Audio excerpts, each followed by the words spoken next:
용산 대통령실과 한동훈 국민의힘 비대위원장이 정면 충돌하고 있죠. 어제 대통령실이 비대위원장직 사퇴를 요구했다는 보도가 나오자 한 위원장은 국민 보고 나선 길 할 일 하겠다 한 데 이어서 오늘 오전 또 출근길에 국회에서 기자들과 만나서 선민 후사하겠다.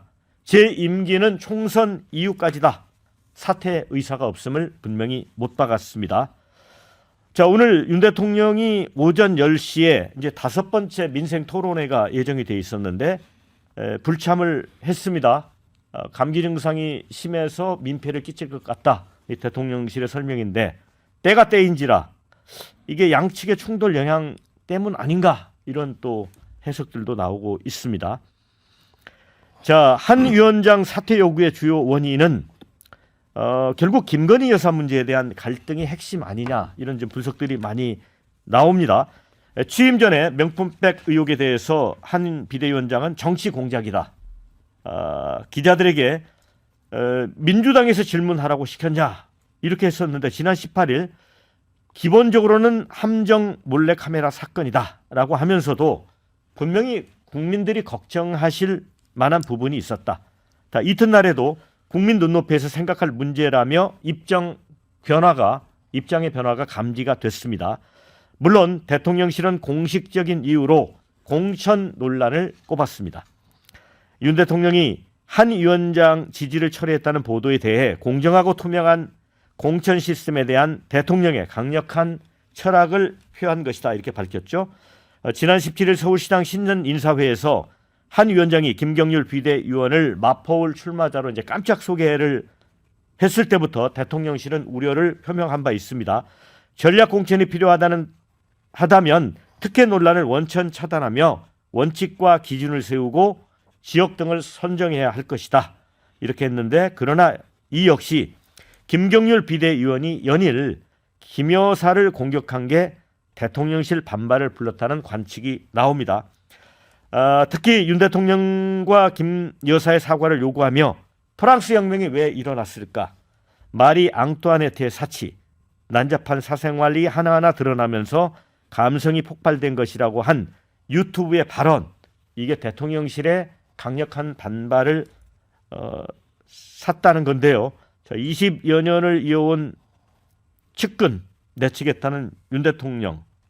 자, 이 영린을 건드렸다고 봐야 됩니까? 박원석 의원님 어떻게 봐야 돼요? 그렇게 봐야 되겠죠. 그 마포을에 그 시스템 공천을 한다고 해놓고 사실상 전략 공천하는 듯한 모습이 자칫 여권 내부의 공천 불신을 부추겨서 공정한 경쟁을 저해할 수 있다라는 건 구실인 것 같고 그 정도로 무슨 비대위원장을 나가라고 할 수 있겠습니까? 근데 그 이제 이 이른바 이제 한심 공천의 논란의 대상이 됐던 김경률 비대위원이 영린을 건드렸잖아요.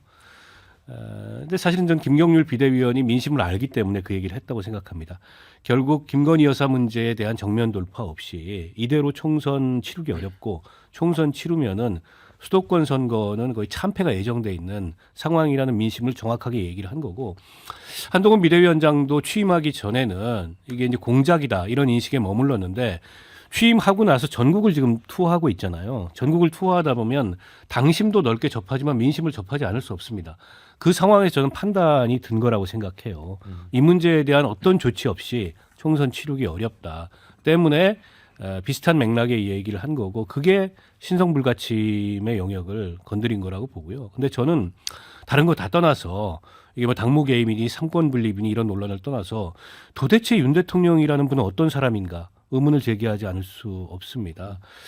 그러니까 자신이 임명해 놓은 당대표 혹은 자신이 거의 임명하다시피 한 비대위원장마저도 종이장 구기듯이 이렇게 갈아치우겠다는 거는 봉건 시대 폭군이나 할 수 있는 짓이지 민주정치의 지도자의 리더십이 아니거든요. 그런데 저렇게 즉흥적이고 불안한 분이 대한민국 5천만 국민의 생명과 안전을 담보하는 국군 통수권자이자 안보의 책임자라는 게 좀 너무 불안합니다. 솔직히 말해서.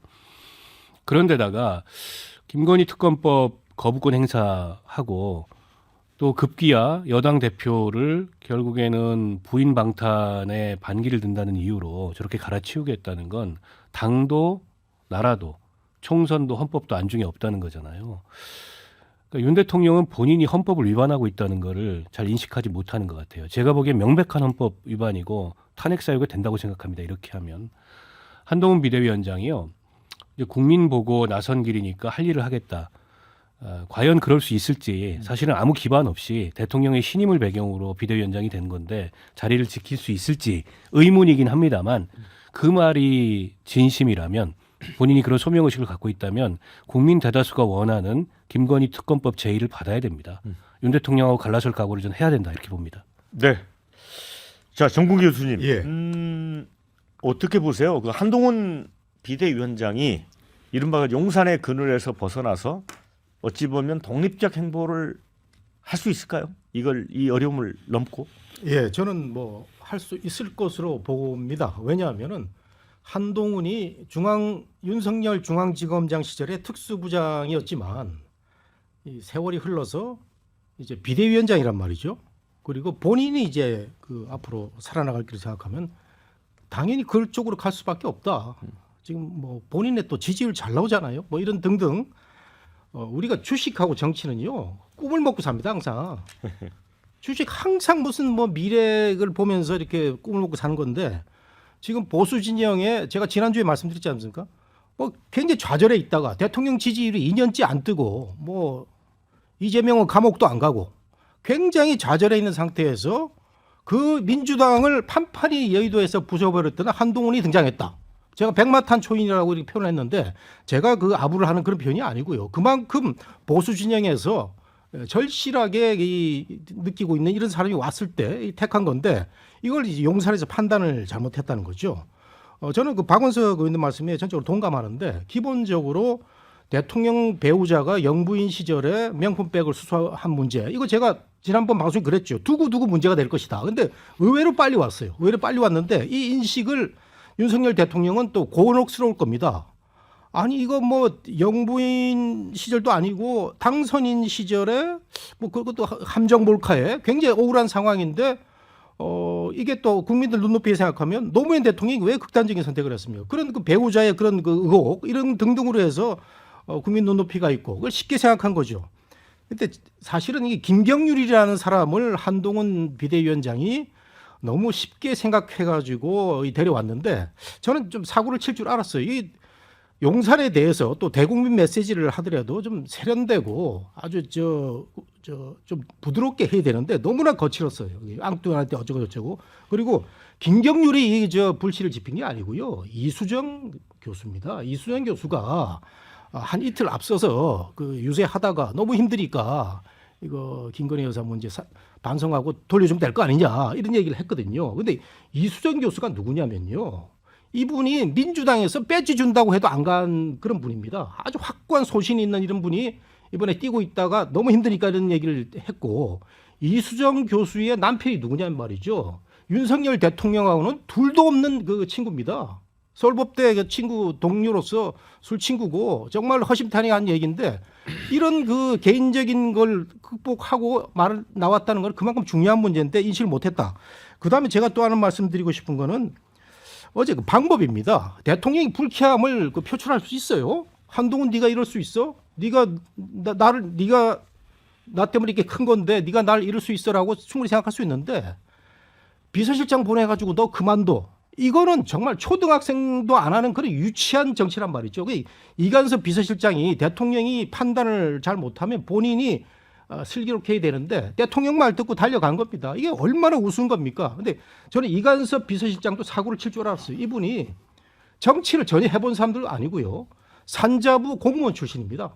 평생을 산자부에서 서류 결제 받던 사람이 어느 날 용산에 가게 돼가지고 김대기를 밀어내고 본인이 이제 그 제2의 권력이 된 거죠. 그럼 대통령이 판단을 못하면 참모들이라도 슬기로워야 되는데 이런 점에서 총체적으로 용산과 한동훈 비대위원장 간의 이런 모습이 정말 일그러진 이런 모습이 나타났다 이렇게 말씀드립니다. 저 김두수 특보단장님, 이제 일각에서는 김경률 비대위원장의 발언이 한동훈 비대위원장의 어떤 속마음을 대변해서 역할 분담식으로 일종의 배드캅 역할을 하는 게 아니었냐 이런 얘기도 있거든요. 네. 그렇다고 보세요? 그런 측면이 있는 것 같습니다. 그러니까 지금 한동훈 비대위원장이 이 문제를 정면으로 직접 하기는 힘들어 보였고 이 김경률 회계사하고 상당히 깊은 교류가 있었다 그러거든요. 그리고 이제 영입을 했기 때문에 실제로는 속마음을 대변하는 한동훈의 입이라고 봐야 될 것 같고요. 여기에 이제 대통령이 딱 꽂힌 것 같아요. 그러니까 이제 그래서 이건 이제 영린을 건드리고 이거는 손봐야겠다 이렇게 생각한 것 같고 이 손봐야 되겠다는 것에 대해서 처음에는 어리둥절했죠. 왜냐하면 상식적으로 말이 안 되지 않습니까? 지금 한 달밖에 안 된 비대위원장과 또 한 달 반 뒤에는 또 이 종선이 있는 비대위원장을 어떻게 이렇게 하겠냐? 이게 상식에 안 맞으니까 사람들이 약속대로는 아닌가 이런 이제 생각도 했고 또 혹시나 하는 약속대로이면 어쩌나 하는 생각 때문에 경각식 때문에 이제 그런 이야기를 한 것 같고요. 지금에 와서 보면 삼국지로 비유하면 동탁하고 여포 싸움 같고 이 한동훈 비대위원장이 좋아하는 그 그리스 그 전쟁으로 이야기하면 아테네하고 그 스파르타가 싸웠는데 결과적으로 나중엔 알렉산더 대왕이 그리스를 통일하잖아요. 이런 상황이 펼쳐지는 거 아니냐 이런 생각이 듭니다. 네. 자, 이제 당내 분위기가 궁금합니다. 원영섭 단장님. 자, 일단은 또 이제 관심사가 그거인 것 같아요. 지금 김경률 비대위원장에 대해서는 예를 들어 한동훈 비대위원장이 이제 무너질 경우는 당이 총선을 치를 수 없는 상황이 될 거라는 우려 때문에 이 예를 들어 마리 앙뚜아네트의 사치 난잡한 사생활 이거를 이제 김건희 여사에게 비유한 부분에 대해서는 사실관계가 좀 지나쳤다는 지적이 있단 말이죠. 그래서 김경률 비대위원장을 물러나게 하는 식으로 갈 수는 없어요? 그런 논란이 있나요?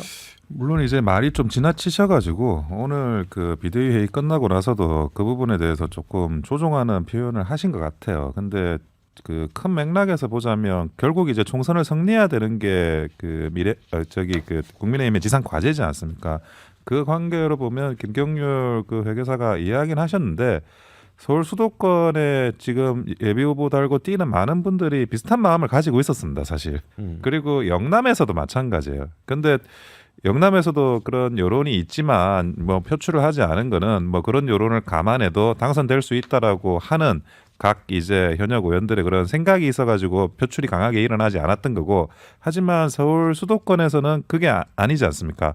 지금 한 표라도 더 모으고 한 표 잃는 거를 굉장히 두려워해야 되는 후보들 입장에서는 그런 마음은 사실 많이 있었어요. 그런데 그게 이제 표출이 된 게 김경률 회계사라는 하나의 그 사람으로 표출이 된 거고 에너지는 잠재했었다고 말씀드리고 싶고 그리고 이제 전반적으로 이제 당과 그 용산의 관계를 지금 이관섭 비서실장이 이런 식으로 이제 사퇴를 요구를 하니까 이게 당원들이라는 분들이 정치 고단수거든요. 고관여층이고 그러면 이 상황들을 다 보고 계십니다. 그러니까 그러면 이게 적절하냐 맥락상.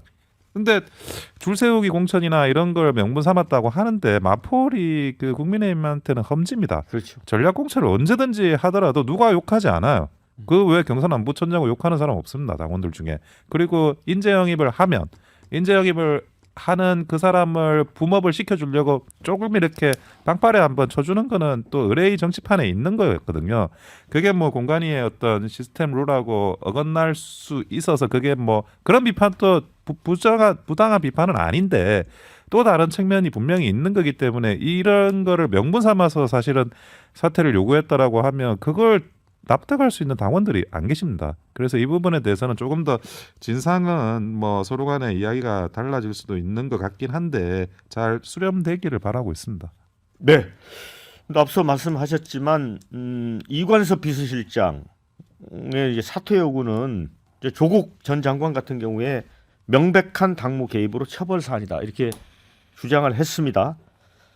그리고 비서실장에게 이런 불법을 지시한 대통령도 임기 후 기소돼야 할 사안이다 라는 표현까지 했습니다.